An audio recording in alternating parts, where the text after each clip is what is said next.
sua presença nesse lugar. Amém? Deus tem uma palavra ao nosso coração. Abra sua Bíblia, por favor, em Provérbios capítulo 25, versículo 28. Provérbios 25, 28. Deus é bom. O tempo todo. Provérbios 25, 28. Glória a Jesus. Quando você achar, me avise, viu? Amém? Como a cidade com seus muros derrubados, assim é quem não sabe dominar-se. Vamos ler de novo?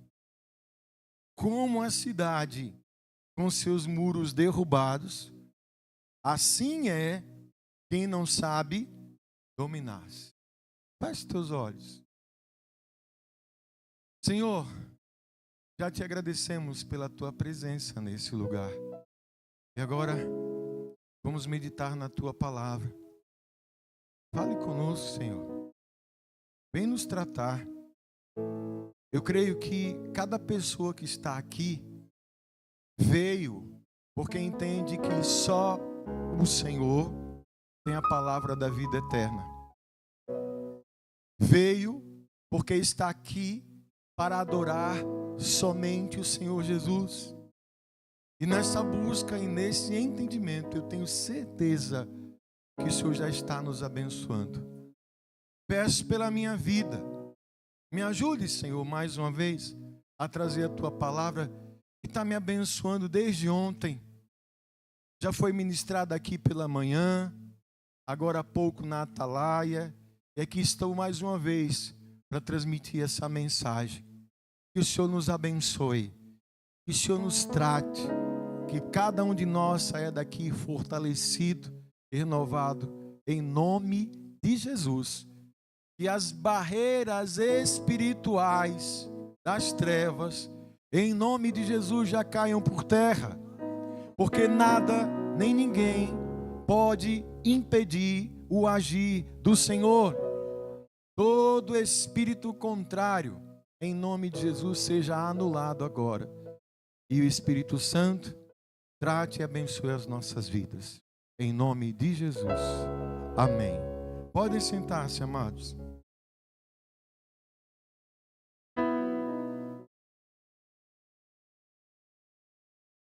Amém? Uma palavra breve. Tentarei ser bem objetivo. Um desafio para mim, mas vou tentar. Esse domingo é o domingo de missões. Cada domingo de missões na nossa igreja, para quem não sabe, é um domingo que a igreja volta-se para a questão da contribuição da nossa obra missionária. E cada domingo tem um tema. E o tema foi alusivo a esse janeiro que a Organização Mundial de Saúde tem trabalhado, que é louvável esse tema da saúde, né? E esse mês de janeiro está sendo conhecido como janeiro, quem sabe? Janeiro branco, que é a questão do mês de conscientização da saúde mental, saúde da mente, né? A ciência hoje, o homem hoje, ele vai falar de coisas, vai pesquisar e se aperfeiçoar em coisas que a palavra de Deus já falava desde sempre. Na verdade, se for darmos uma olhada com muito carinho, além da fé, mas testificando, a Bíblia, na verdade, também é o maior manual de psicologia da humanidade. É só você pesquisar isso. Hoje a ciência só confirma, Celinha, o que Deus já falou e fala há muito tempo. Sabe por quê? Quem nos fez foi o Senhor. Quem nos criou foi Deus. E Ele sabe, inclusive, da nossa composição. Nós somos um corpo, amém? Temos uma alma, temos um espírito, temos uma mente. E a gente tem que cuidar. E eu diria, principalmente da nossa mente. Repito isso, a ciência hoje já chegou ao seguinte ponto. a dimensão da influência da nossa mente no nosso corpo é uma coisa extraordinária. Se a mente adoece, consequentemente o corpo adoece. Ela comanda tudo. E eu, orando a Deus por essa palavra, veio essa passagem onde aqui, provérbios, o que são os provérbios? São palavras de sabedoria que são fruto de experiência comprovada. Vivência. Provérbios são histórias de vivências comprovadas. Provérbios de sabedoria, de instrução, um direcionamento. Ele diz aqui que, igual uma cidade com muro derrubado, é uma pessoa que não sabe se dominar, que não tem um domínio próprio, que não se conhece, que não se segura. Porque o que é que acontece? Antigamente, aqui nesses tempos, as cidades não eram como hoje, que a gente vai sai daqui, aí vem uma placa, chega lá, Maruim, depois Rosário, né, e tal, as cidades assim bem bonitas. Não, as cidades antes eram cercadas por muralhas, porque era um tempo, amados, um tempo difícil, e a muralha trazia proteção à cidade. E cidade sem muralha era uma cidade vulnerável. Ela era dominada, ela era conquistada, ela era destruída. Então a muralha era uma proteção. Aí ele diz que a pessoa que não se conhece, que não consegue se dominar, é igual a uma cidade sem muros, exposta, vulnerável a todos os tipos de ataques. E pense num tempo que as pessoas estão ficando cada vez mais doentes na sua mente. Pense num tempo. Pense como essas chamadas doenças psicossomáticas estão se multiplicando. Começa aqui, sabe? Aí, eu não sei se alguém já ouviu essa frase assim: você tem que aprender a controlar as suas emoções. Quem já ouviu essa frase? Você tem que ter inteligência emocional. Você tem que controlar as suas emoções. Aí, eu apenas como humilde estudante da área, fiz aqui uma breve pesquisa para a gente entender melhor isso. Porque uma coisa que a gente consegue entender fica mais fácil da gente aplicar. Você concorda comigo?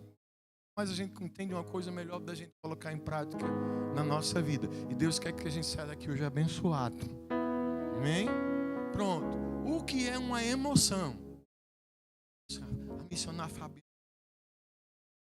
fica emocionado. Olha como arrepiou, né? Às vezes o arrepio é o frio. Hoje nem está tanto frio, está meio quente hoje. Mas o que é emoção, segundo a ciência, Aline? Emoção está ligado à nossa parte fisiológica. Emoção é algo totalmente orgânico. É uma coisa que faz parte, que compõe o nosso corpo. Já catalogaram aí, dizem que existem 5 emoções básicas em todo ser humano. Tem uns que falam que são 7, outros que são 10. Aqui tem gente, deve ter gente da psicologia que, né, me corrija se eu estiver errado. Mas dizem que há 5 principais, que todo mundo tem: raiva, tristeza, alegria, medo e nojo. Todo ser humano, ninguém ensina, já nasce com isso. Quem já viu uma criança com raiva, bebezinho com raiva? Quem ensinou o menino a ter raiva? Quem foi que ensinou o menino a ter raiva? Já nasce. Nojo, alegria, tristeza, são emoções. A gente faz parte da nossa constituição orgânica, vamos dizer assim. E elas têm objetivo. E sempre, na maioria das vezes, a grande proposta é a preservação da nossa própria vida. O medo é para nossa segurança. Amém, gente? É tudo isso. Você vê, aí vem aquela questão. A questão é o que vem depois da emoção, que é o que a palavra quer tratar aqui. Porque uma emoção, ela vai gerar sempre um pensamento. Você vai pensar alguma coisa quando você sentiu alguma coisa. Aí você vai pensar. E esse pensamento vai virar aí um sentimento. Aí desse sentimento vai gerar uma forma de você se comportar. Eu vou usar o exemplo clássico. Você está assim, Júnior, 10h30 da noite, numa rua, beco escuro. Você vem com Jéssica. 10h30, 11 horas, vou botar mais tarde, 11h30 da noite. Só tá vocês. Aí na direção de vocês, vem 2 caras numa moto. Eu escutei daqui o pensamento de vocês. Né? Você vai dançar, você vai rir, né? Você vai ter isso? Qual é o primeiro? O que é que vai vir primeiro? Qual é a emoção? O medo. Vão me roubar.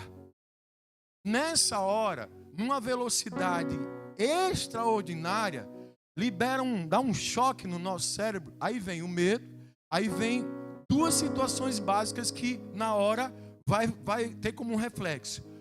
Ou você vai fugir, ou você vai sair na mão. É quase que automático isso. O corpo dispara isso. Nessa fração de segundo, aí passa um monte de situação que você acaba tendo que decidir e escolher. Eu falei hoje de manhã do exemplo do meu professor, que aconteceu uma coisa semelhante.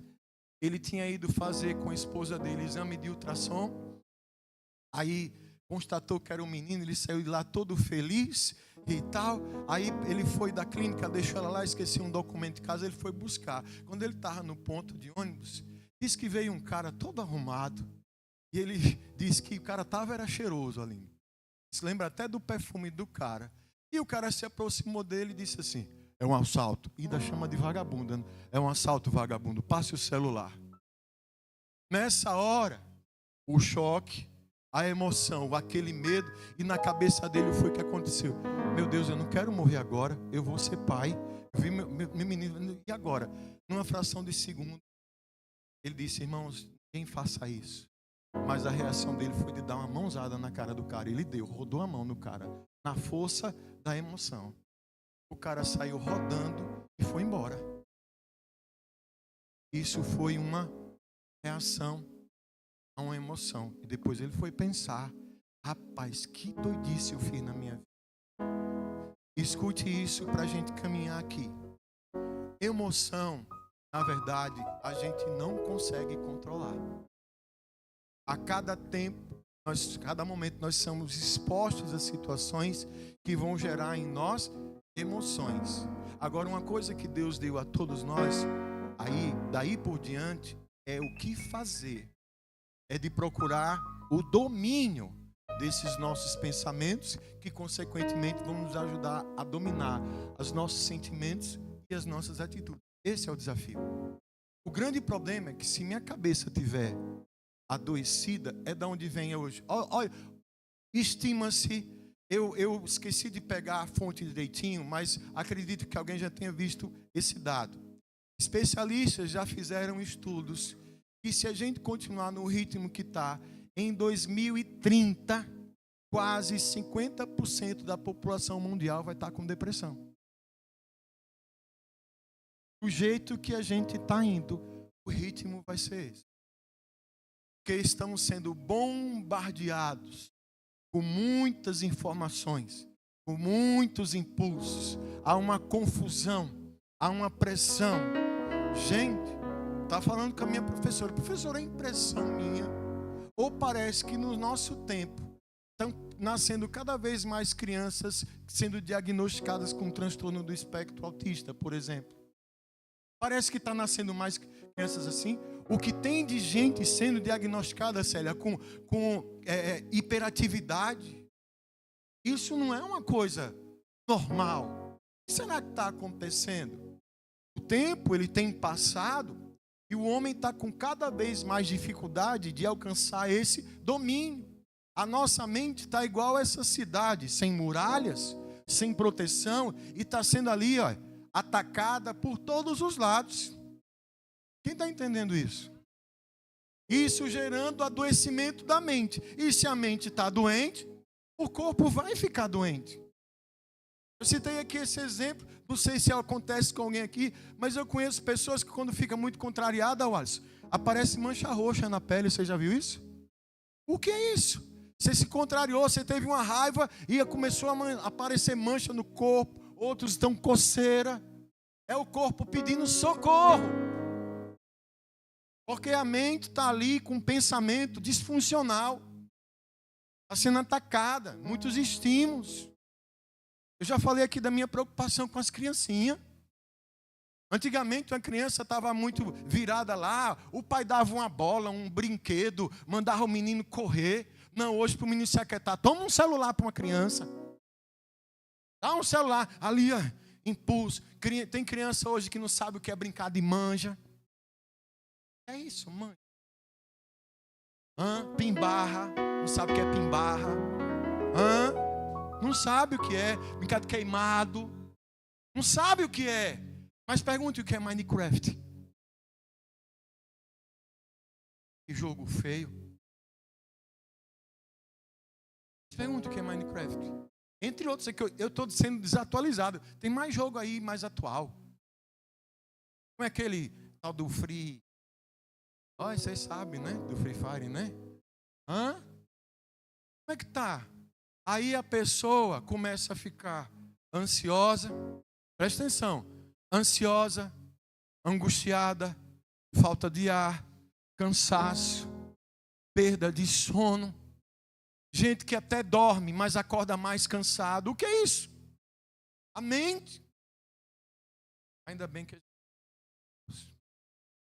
que a palavra de Deus nos ensina, pastor, para a gente cuidar melhor disso. Primeira coisa, diga comigo, fruto do Espírito. Diga comigo, fruto do Espírito. Diz para o seu irmão para ele não dormir, irmão, fruto do Espírito. E é Gálatas 5:22, põe aí, Fabiano, por favor. Mas o fruto do Espírito é amor, alegria, paz, paciência, amabilidade, bondade. Me ajude.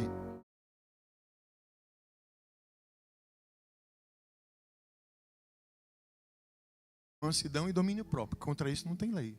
Domínio é um fruto do Espírito. Olha aí a palavra de Deus falando que o Espírito Santo pode me dar essa capacidade de eu passar a trabalhar os meus pensamentos. Se eu trabalho os meus pensamentos, missionário Adriano, eu começo também a controlar a minha maneira de agir e de reagir às coisas. Só que para ter fruto do Espírito, eu preciso buscar quem? O Espírito Santo na minha vida. Ou seja, a minha comunhão com o Senhor. Quem está entendendo isso? Primeira coisa, diga comigo, fruto do Espírito. Amém? A segunda, qual é a segunda? Observe os seus pensamentos. Isso, me ajude aí, me ajude, Júlia. Observe os seus. Pare para olhar, como diz o filósofo Fábio Júnior, o que é que se passa pela sua cabeça?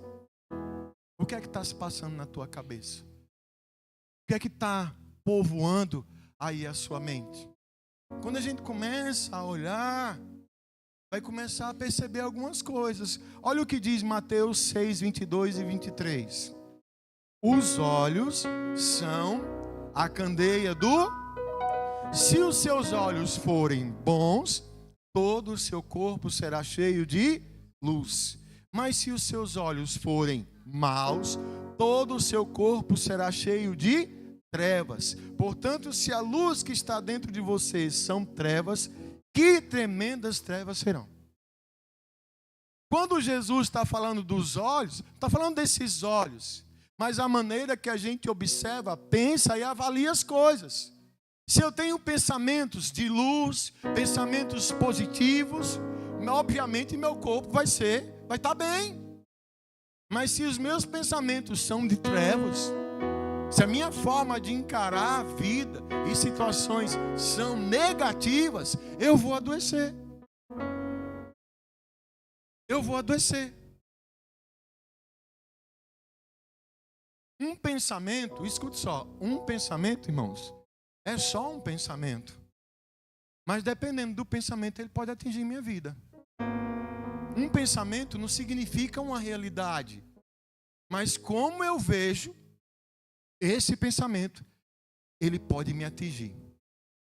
Vou de novo usar o exemplo clássico dessa maravilha que, segundo o Tabarel, chamado Zap Zap.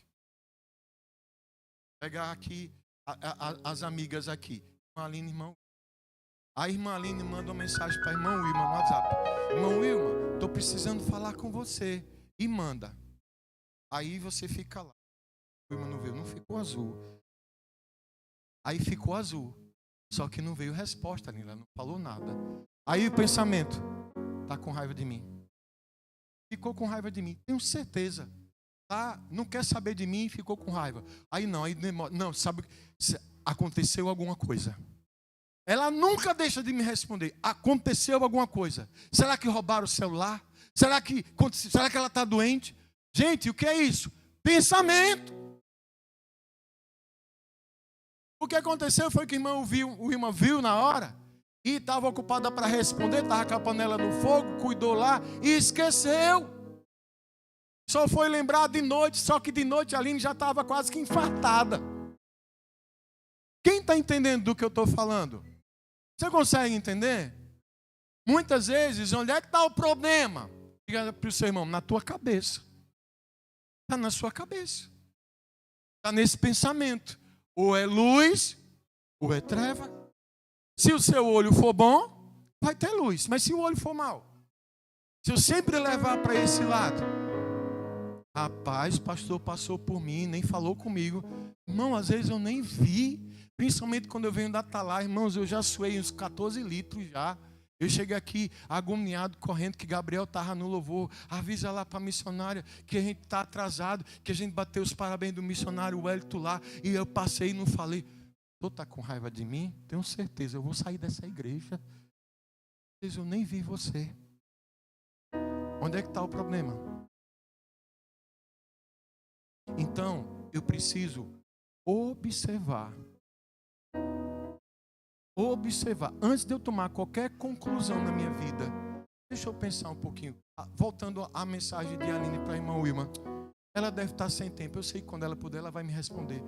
Vai ter o dia de paz. Você está entendendo isso? E isso, eu estou falando de uma coisa simples, até boba. Mas, irmãos, tem coisas que a pessoa eleva a um nível que a pessoa realmente adoece, fica mal. Quem aqui já teve noites que não conseguiu dormir porque a cabeça não parava de fervilhar de pensamento? Fica atrás de maneira de um monte de coisa. Seu cérebro, ele não vai, porque ele vai estar em estado de alerta. E se for coisa negativa, aí é que é complicado. Ver o dia amanhecer. E às vezes está tudo aqui. Então eu tenho que observar meu pensamento. Jesus disse que se meu olho for bom, se for, né? Eu falei agora há pouco. Eu sei que nem na Atalaia nem aqui faz isso. Mas tem a igreja dos pinguins de Madagascar, que eles vão para o médico, sabe? Aí eles fazem um exame de coração. Aí quando eles recebem o resultado, Jorge, dos pinguins, eles vão abrir o exame para ver o que deu lá. E aí vai para o doutor Google, que foi isso aqui, orcadite aguda de não sei das quantas. Vou morrer!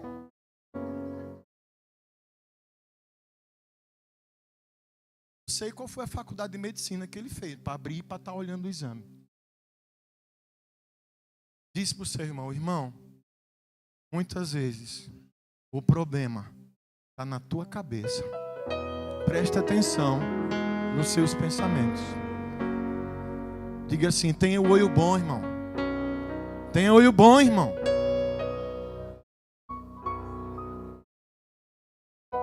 Amém? Aqui ninguém abre o exame, né? Graças a Deus. Né?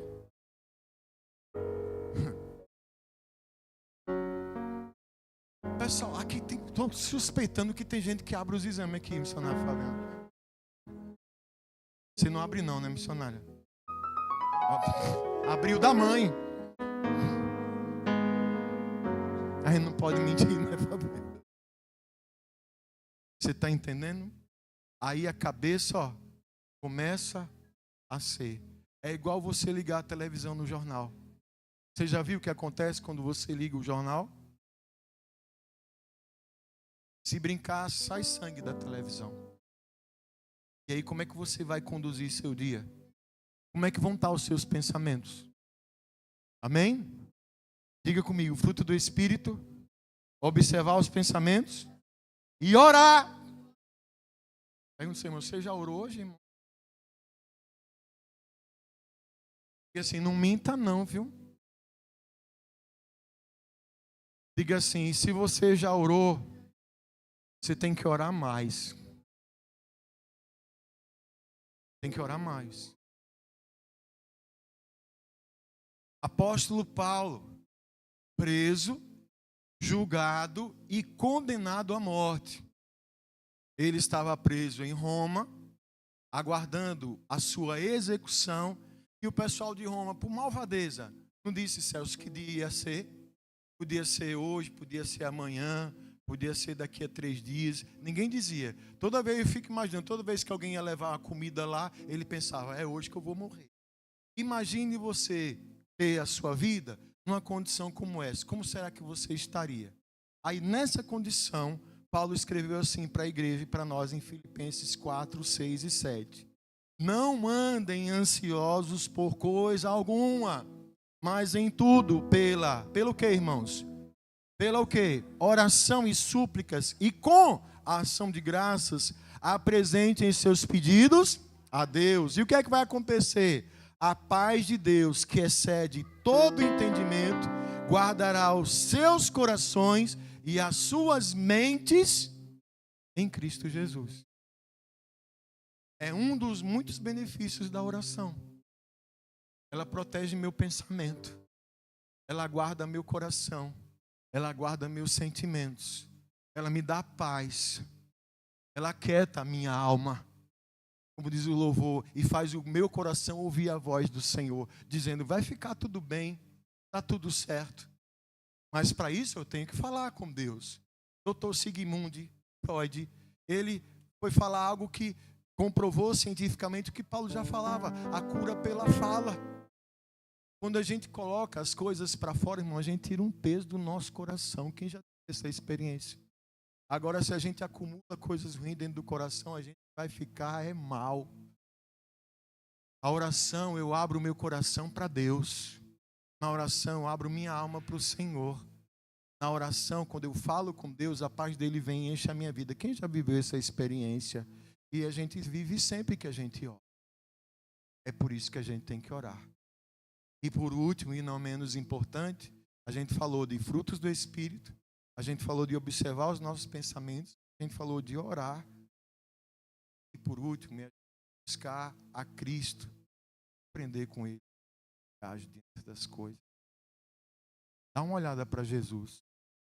A gente olha para Jesus e muitas vezes fica muito focado no lado divino dele e poderoso, né? Mas Jesus também tinha um lado humano, igualzinho a nós.